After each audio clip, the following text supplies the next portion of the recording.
porra. Oh, shit.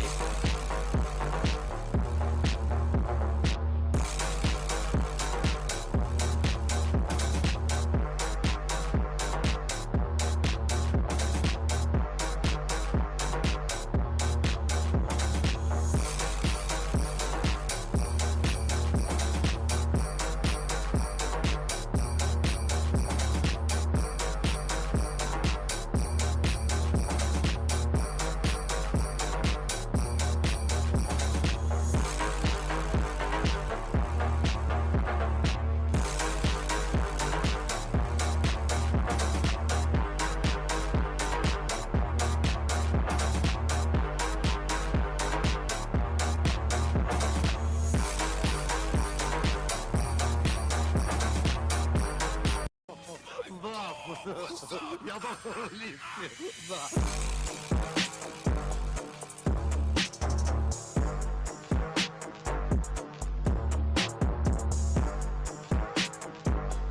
Курение вредно для здоровья.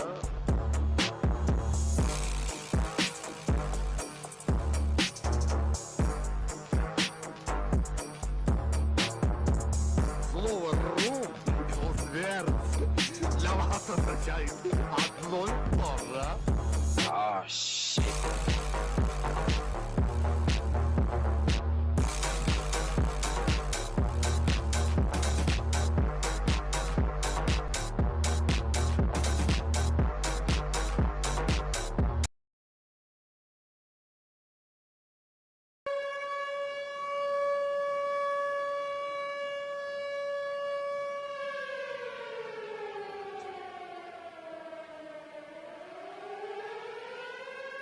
Shut your ass! You will not laugh. You will not cry. You will learn by the numbers. I will teach you. Now get up!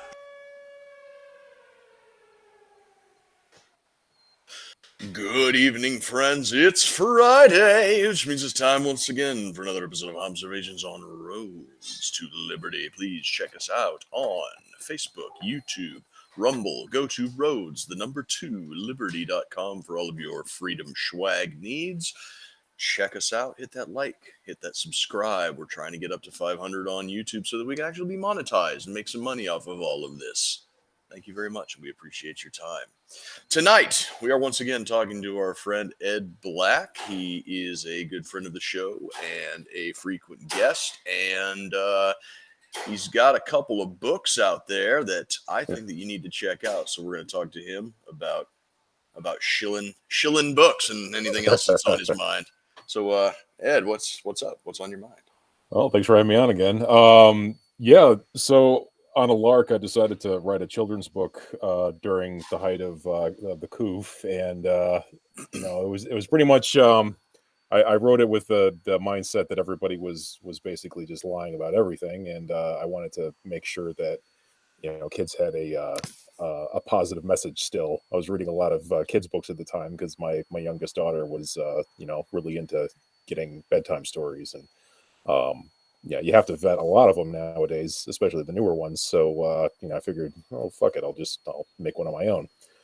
And yeah, it took a while to draw it all out and write it and everything, but yeah, eventually I got the Teddy Told the Truth, which is the story about a beaver that is hardworking and he always tells the truth, and the other beavers don't, and they build a shitty dam, and he basically saves the day at the end by telling the truth and saying, "No, your dam sucks," and he saves a bunch of beavers before the dam collapses on them and washes them all down the river.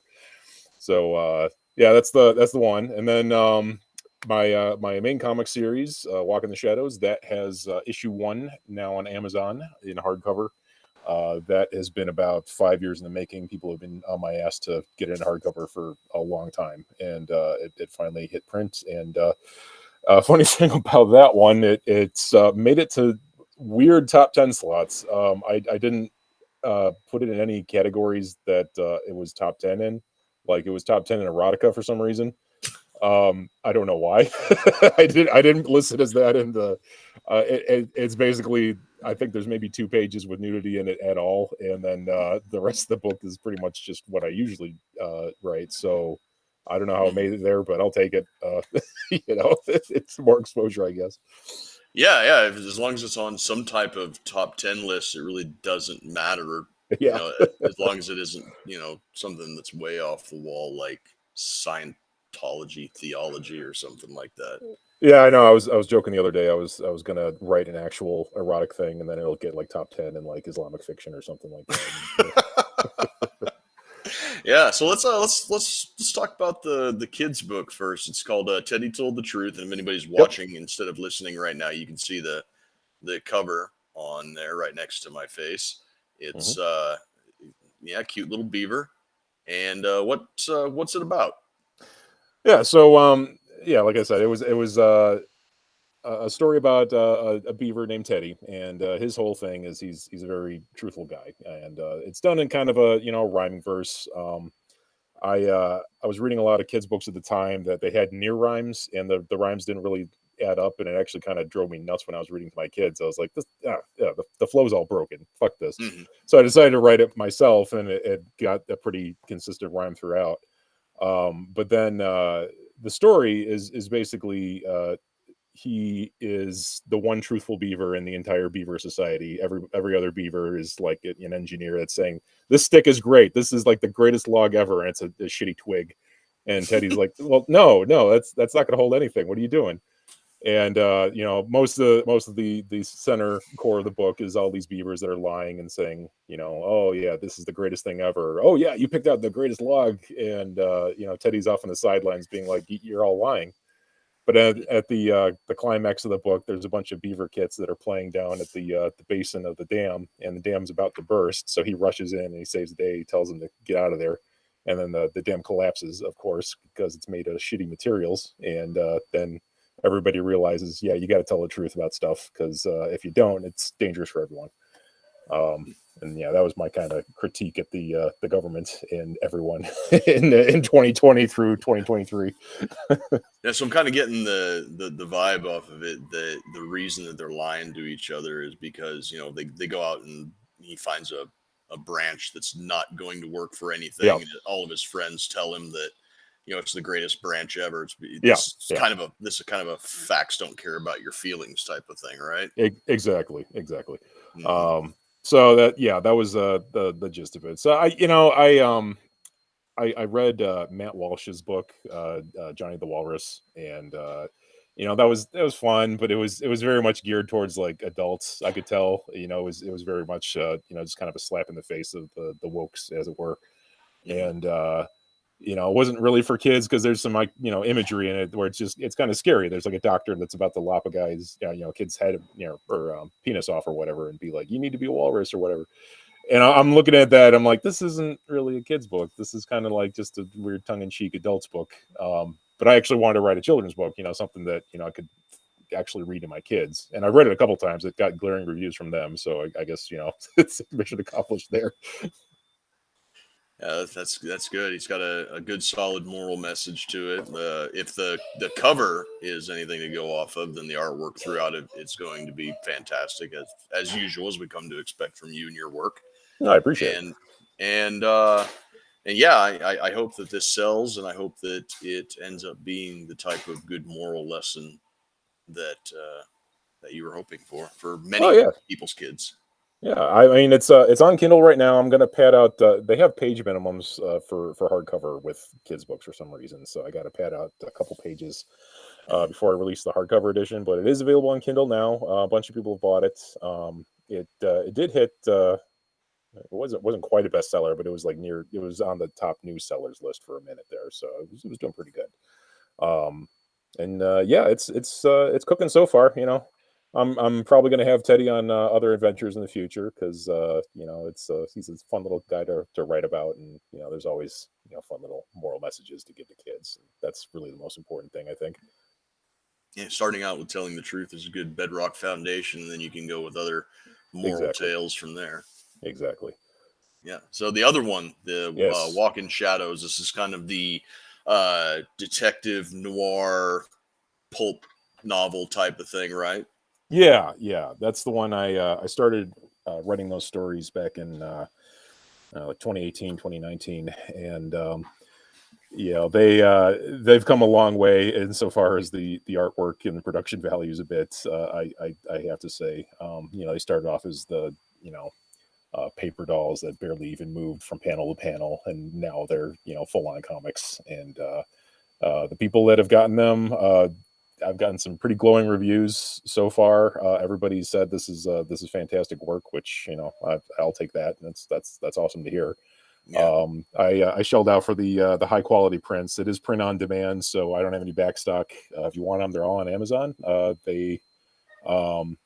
I unfortunately only get about 35% royalties on them. So if you see the price tag on that, that's most of that's not going to me. I apologize for the markup there. But it's it's pretty high quality stuff. It's about the size of your average manga paperback, so it'll fit right on your shelves with all the weeb shit that people have. And it's about 96 pages, so it's a weighty comic book. It's not exactly a short read, but it's not gonna break you to read it. Yeah. I just sent Ben the link to your Duck web comics. Oh, excellent! And he might be able to put it up down on the bottom to scroll for anybody Yeah. who would be interested. Yeah, And, those are always going to be free. The ones on the Duck. I mean, that's kind of my business model. I make this for fun mostly. This is not really my way to retire. I love the job that I do, and day to day. So this is kind of just a side thing. But I love telling stories. I love making people think, making people laugh. That kind of thing. And they're always going to be free to read online. But if you want to throw me a few bucks, maybe have something you can hold in your hand and read on the toilet. These are a good option for you. But yeah, that's issue 1. Issue 2, I'm probably going to release next month at some point. So be on the watch for that one as well. yeah, we definitely will. And when that comes out, we'll definitely say something about it. If not, have another interview like we're doing right now I to appreciate talk about it. The next one that's coming out does it have a name? Yeah, the next one that comes out. Let me see here. I have a lot of them at the moment. The next, yeah, no, that you tell how long I've been at this. I got to actually look up my own book.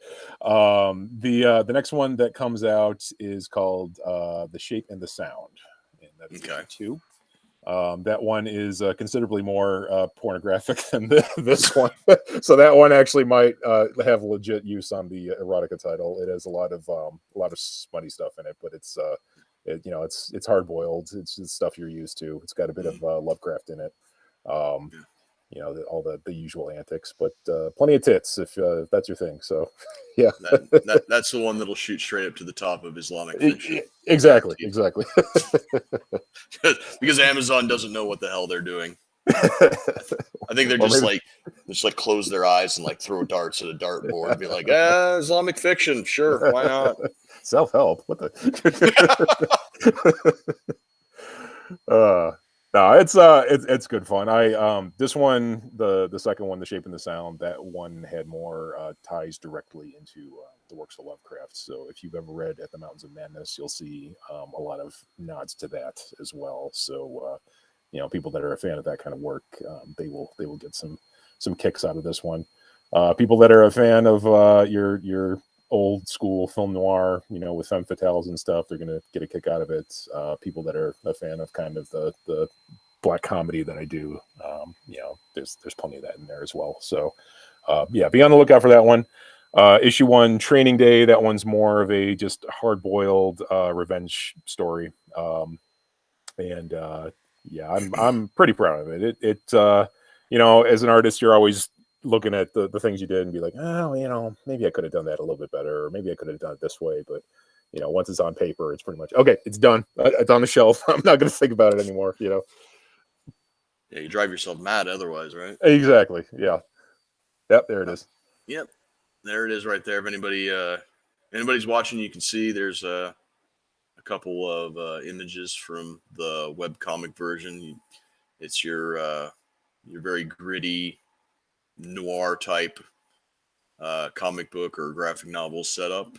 It's a really good read. I check your Facebook page probably, if not daily, then at least every other day, every Yeah. 2 or 3 days maybe, just to see if you've added one to the one that you're doing now with Thunderbird. Mm-hmm. So that's yeah, it's got me kind of hooked, you Oh, can that's good. say, and it's not just because you're my friend. Well, I appreciate that, man. Yeah, it's a lot of these are stories that I completed this kind of story arc back in about 2019, 2020, but I figured uh, now that I have more experience and more techniques under my belt and more tools to work with, I can actually draw it as I wanted to all along. So a lot of these are kind of getting a new veneer on them, padding out a lot of the story. Sometimes these arcs would be about 20, 25 pages long, and now they're full graphic novels. They got a lot more content in them, a lot more story beats. uh so it gives you a little bit more breathing room with this run around, as opposed to before, where it was very clipped, and you're posting daily on Facebook, and a lot of the story would be missing because people wouldn't see it in any particular order in their feed. They'd be like, "Hey, what's going on?" And they'd have to like check the page and then go backwards and be like, "Okay, I think I'm caught up." Yeah, Um, go find the album and like, oh, was I yeah, on page 20 or 25? And yeah, exactly. yeah, So this is a bit easier, and the duck, if webcomics are more your thing, that's a good index as well, because they organize stuff pretty efficiently on that site. Um, that is a nice site as well. I got mentioned on one of their podcasts actually a couple months ago, out of nowhere. They just like, "Oh yeah, you're our comic of the week." I'm like, "Wait, what?" Okay, that's awesome. Thank you. thanks for the Um, publicity, man. yeah, I know. I was out of nowhere, but that one's doing pretty good. And yeah, I have a lot more story to tell with it. So stay tuned. Yeah, so this just popped into my head here. Hmm. But since you said you only get like 35% royalties or whatever when you're Yeah, publishing through Amazon, have you ever considered reaching out to sort of a graphic novel specific publisher? The one that immediately jumped to my mind because it's been his videos pop up in my YouTube feed because I'm subscribed, is Eric July and his yeah, Ripaverse comics. Have you ever thought about reaching out maybe to him and seeing if you could do some type of a cooperation? Because right now he's trying to flip the comics industry on its head. yeah, And I think I saw him #1, which was his comic that came out, I think like last November, December, something like that. He yeah. ended up crowdfunding something like close to $4 million, and Oh I yeah, saw yeah, #2 is already approaching 2 million right yeah, now. yeah. Now I've followed his stuff for a while. I don't have a physical copy of ISOM yet, but I'm on a wait list for it. But it's yeah, I've been kicking around that idea. Part of it is I like to do a lot of, as much as I can, in house, Mhm. just because that's a lot less for me to think about. The second you start bringing other people into your operation is the second a lot of loose ends get thrown in. You start getting under deadlines at that point, and I got a full time job, and it's got a lot of variable hours. So being beholden to somebody's schedule, not necessarily what I want to do. But that is an idea. Somewhere down the line, I might actually work on a few projects and kick him his way. Be like, hey, what do you think? Mhm. Not necessarily walk in the shadows, but maybe something else. And because he definitely has a lot of reach, and it's the same circles that we run in. So they would obviously have a built-in audience. So yeah, that's one idea. But yeah, for the most part, I try to keep things in house. Just for my own sanity. Then I can just keep track of everything, and not have to be beholden to anybody else's investors or timetables or whatnot. Because I don't want to like crash his entire operation. He's dumping in X amount of money for my thing, and then all of a sudden, I'm like, well, it's behind because I haven't written a page in days. Yeah, It'd be like, what the fuck, bro? yeah.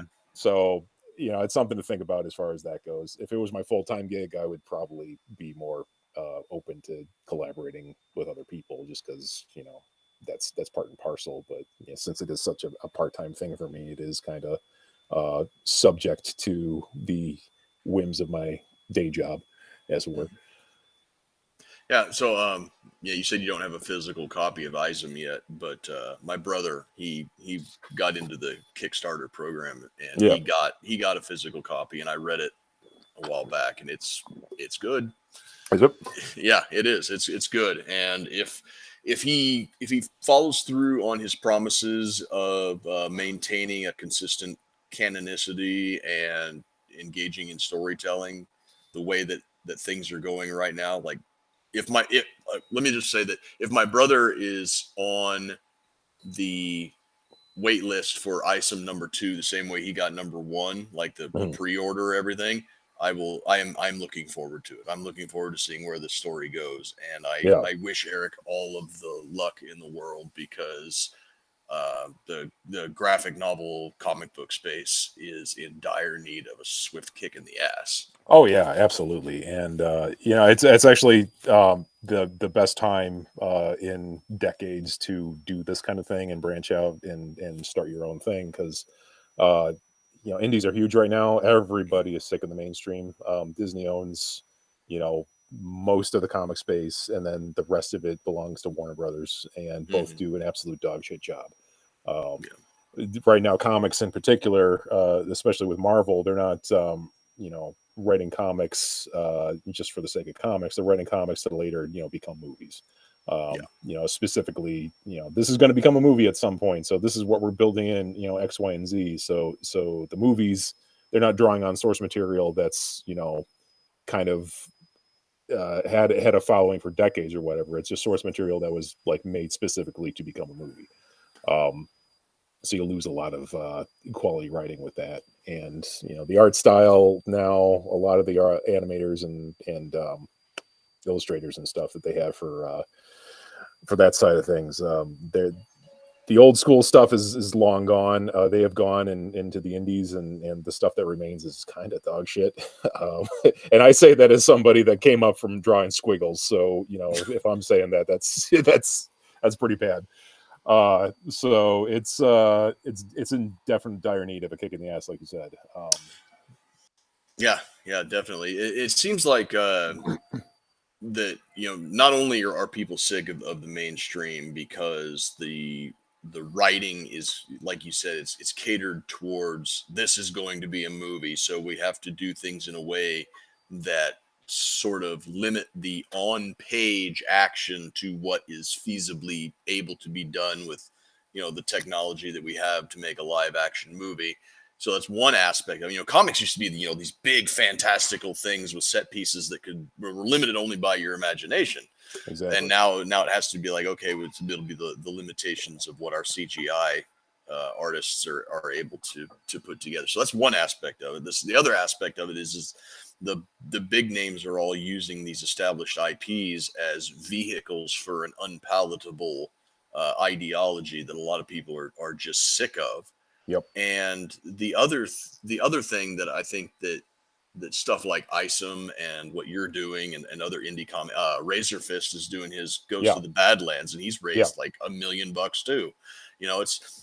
It's not just that people want original storytelling. Also, there was a time when everybody was saying that print media and physical media is dead, Mhm. but it's looking like that has done a complete 180 because I think that people are justifiably so a little bit paranoid that if they convert everything to digital media only that it can be taken away from them. Yeah. Is That's that what your absolutely right. experience? Yeah, that's absolutely right. And I've been hounded over the years for that very reason. They say like, you ever get zucked permanently off of Facebook, all your stuff vanishes. And I said, well, yeah, I got hard copies on various hard drives and whatnot, but like, no, that's absolutely right. It's good to have like actual physical copies of stuff. Hmm. Same thing with old movies. I say, now's the best time to build up your catalog of Blu-rays because you never know when stuff's going to be a little too risque, a little too not current. You're going to have trigger warnings before every single episode of whatever show you liked back in the day. Friends was probably the most banal shit I can think of, but Zoomers think it's like the worst thing ever. Well, Yeah. there's not only that, but with the advances in AI tools and deep Oh yeah. fake, it's you not only have the risk of your digital media disappearing, you're running the risk of digital media being retconned in Yep. real time in a fashion and a quality that if you weren't aware and familiar with the original source material, you could watch an episode that could have a completely different message from the original and not know that it had been changed. Yeah. That is another thing. They're doing that with books right now. Like Roald Dahl, like James and the Giant Peach and stuff is getting rewritten for a modern audience because he calls some lady fat in it or something like that. And it's like, you absolute cultural vandal monsters. Oh yeah. What are you doing? Monsters is the tamest insult that you could levy for somebody who would do something to something like a children's classic like James and the Giant Peach or something like that. I mean, demonic if you want to step it up another notch. Oh yeah. And then there's all sorts of other nastiness that you could levy their way. Yeah, my tinfoil hat goes on when I say that the Mandela effect, which really only emerged when we were adults. I've noticed in right around 2012 when the universe split in half. But that is kind of preparation for like, oh no, it was never like that. It's just a Mandela effect, So every time your shit disappears and gets retconned, it's like, no, you just imagined it. It was never like that. That's 1984 shit right there. I don't want to invoke that book too much because that gets overplayed, but no, that's absolutely what they do. Yeah, that's Ministry of Truth, like memory holes and changing the past to suit the present. Yeah, we got a Luis Ramirez over here says Lord of the Rings original trilogy before they make every main character a minority or a POC. With a name like Luis Ramirez, I'm going to assume that you are a minority and a POC. So yeah, absolutely. I see we have a good culture enjoyer over here in the chat. Oh yeah. But yeah, they're doing that shit. They're talking about redoing the Lord of the Rings trilogy, and I'm like, why? Yeah. Peter Jackson, with the exception of not having Tom Bombadil, Peter Jackson's Lord of the Rings trilogy is about as close to a perfect set of movies as one can attain. Oh yeah, absolutely. That's a timeless classic, that one. And the content, the amount of footage that they actually shot for that, and they only put in it's so much of it with the extended editions. Even there's like probably about 20 hours of additional content that was just B-reel stuff that they never added in. So if they really wanted to, they could go back to the cutting room, look at all that stuff, recut it, and then launch that as a limited series on Prime or something. They're not gonna, because they're fucking vampires, but they could if they wanted to make a gazillion dollars like instantly, they absolutely could. But no, they'd rather write up some bullshit with ChatGPT and why does the boat look up? What? It's one of the greatest what the fuck lines in all of pop culture. The boat sinks because it looks up. The rock sinks because it looks down. It's like, that doesn't make any sense at all. I streamed that first episode in the Discord, and I had a couple of people watching with me, and we all just kind of like collectively left that, and we're like, all right, I don't need to see episode 2. I am done with this show. That was that was the worst thing I think I've seen in I can't remember anything worse. Yeah, when it came out and they had the advertisements on Amazon Prime, my old lady knows that I like Lord of the Rings, and she's like, "Hey, look, Lord of the Rings." I'm like, "That's not Lord of the Rings." No. She's like, "But it says Lord of the Rings." I'm like, "It's not Lord of the Rings." I will not give them 1 second of my time. Did you see the fiasco with the Gollum game that came out recently, where it's like the Lord of Ring? It was some German company. It was funded by the government of Germany to make this video game, and is apparently the jankiest pile of crap like in existence. And I watched some Let's Plays of it, and it's like, no, this is awful. It needs like the highest end graphics card just to play at like 30 frames a second. If you like drop the quality down, the frame rate drops inexplicably. It's like, wait, well, that should actually increase it. What's going down? It was so bad and like so poorly received that the company literally released an apology saying like, we're sorry that our game sucked, but it was in the apology header, it was the Lord of Ring. They didn't even like name it right. It's like the They Lord of probably- Ring Gollum. They probably did it in German and then used an AI to translate it or something. Oh yeah, like that. oh yeah. Which is hilarious to me because when I was in Germany, that was pretty much like you couldn't throw a rock without hitting somebody that spoke perfect English. But I guess not that company apparently. Apparently not. Well, it's a government. They design a game by committee. Yeah. And it ends up shockingly being unplayable and bad and poorly translated, and it requires the most hardware to get the least amount of performance out of it. So yeah, it's definitely a government game. Oh yeah, yeah, and that's not even like the worst part of it. They released DLC, which is really just like parts of the game that were missing. Like the elves speak Elvish. That's a $10 DLC or something, right? What? Yeah, or to get the emote, my precious. That's like a $4 DLC. Yeah, but in a Gollum game. Like to make him actually like physically hold the ring and go my precious, like that's a DLC. Like that's not built into the game. It's just mind-boggling. Like, why did you do that? Bethesda got an endless amount of shit for the Oblivion Horse Armor DLC. Yeah, paying like $2.50 to get non-functioning cosmetic horse armor, and that became a meme that lasted for like 2 or 3 years way back in the day. And these guys are like, "Hey, the elves will speak Elvish. $10, please."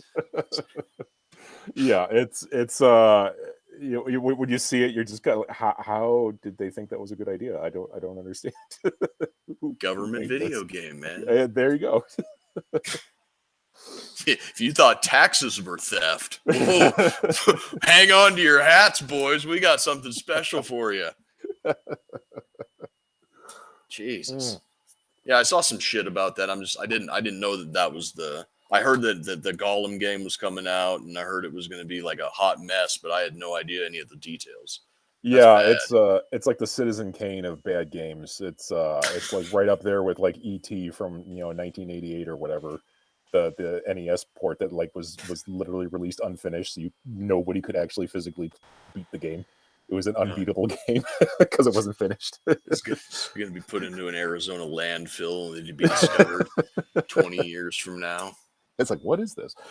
Yeah, it's nightmarishly bad, but that's par for the course. But did you see the ill-fated Reddit strike? No, I didn't. I've been using Reddit for the last few days, and I noticed nothing. So yeah, so basically, from what I understand, they're basically taking the API and they're charging for it. So all the third-party apps that are better than the actual Reddit app, and they make the site usable on a phone. You have to pay royalties to get access to the API or whatever, and the amount yearly is like something insane. It's the price tag on one of them. I think it was something like 20 million a year or something absurd for this one company to get access to the API. So Reddit in all their typical Redditness, they're like, okay, we're going to go on strike, and this is a content-based site, so there's going to be no content. You'll capitulate, you'll bend the knee, and they said we're going on strike. So all these Reddit, the subreddits, they went they went private, so basically no one could see them. But in typical Redditor fashion, I don't know if it was just to basically make the people that went to these subreddits think that like the subreddit was actually still around and was planning on coming back, and they didn't think it was dead. But most of them said like, oh yeah, we're only going on strike for 72 hours, and they publicly said this. So you figure you're a Reddit CEO, be like, okay, I guess 3 I'll days. wait 3 days. Oh darn! Yeah, like that's fine. That was always allowed. Yeah, it's just really bizarre. It's like you couldn't wait for your updates. Like you couldn't. Not my heckin' updates, no. I literally saw more effective protesting at the anti-war rally when Bush was in office. Like that was. That's what. It's like, no, we're gonna do this anyways. You can cry all you want. God, it's like less effective than a hunger strike. You're an Yeah. immoral. You're an immoral and evil. I'm going to starve myself. It's like, okay. That was You think always I'm allowed. suddenly? Yeah, you think I'm suddenly going to develop a conscience because you starve yourself? No, Yeah. you're taking care of a problem for me. I think that was only something that could like literally only work with like an Anglo government in imperialist Britain. And that was like the only time in history it ever worked. Because you know, the British are like, oh, how horrid, you know, we can't have our colonies, you know, starving themselves because we're not, you know, and nowhere else in history would that ever like fly. They'd be like, all right, you solve your own problem. Solve our problem for us. Yeah, it's gonna keep us from having to muster a militia to come in and kill all of you. Yeah, exactly. Or when we do it eventually, you'll be so weak from starvation that it'll be a simple matter. Yeah.